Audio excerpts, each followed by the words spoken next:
And back to the bill that could mean unemployment for those who don't get the vaccine and then let go from their jobs. We wondered what kind of impact could that have on the labor force right here in Tennessee. News 4's Tosin Fakile talked to some experts and joins us live with their thoughts. So, Tosin, what did they have to say? Well, Marius, they're talking about an impact that people are not thinking about. So right now, businesses are already requiring employees to either get the vaccine or come get tested. And that means more people coming to drive-through places like this. But if that state law passes, experts say that means less employees coming through this drive-through line, but also an effect that they're not thinking about. And that means less employees in an already strained workforce. I think it'll have a major impact on Tennessee workers. That impact referring to those who lost their jobs during the pandemic and more of a staffing crunch for employers. So I do think it's insulting, especially to the workers who did lose their jobs over the past year and a half to 2 years now, that, not only lost the amount of time they could claim benefits in Tennessee, but lost their federal unemployment benefits. We already see a lot of employers who are short-staffed across the state.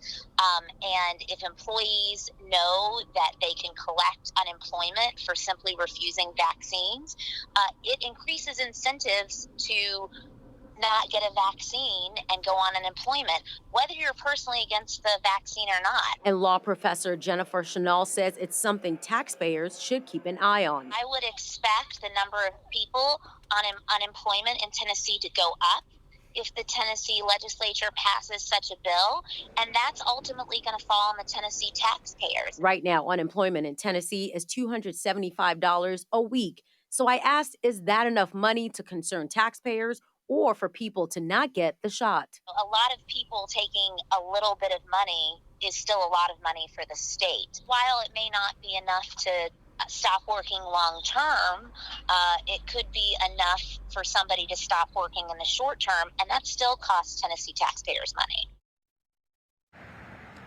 And that law professor at Vanderbilt says it is within the rights of lawmakers in Tennessee to make changes to unemployment laws. Now, Marius and Tracy, that bill already passed through one committee, and it's going to go through another committee for their consideration. Back to you. A lot of work to be done on those bills. Tosin, thank you.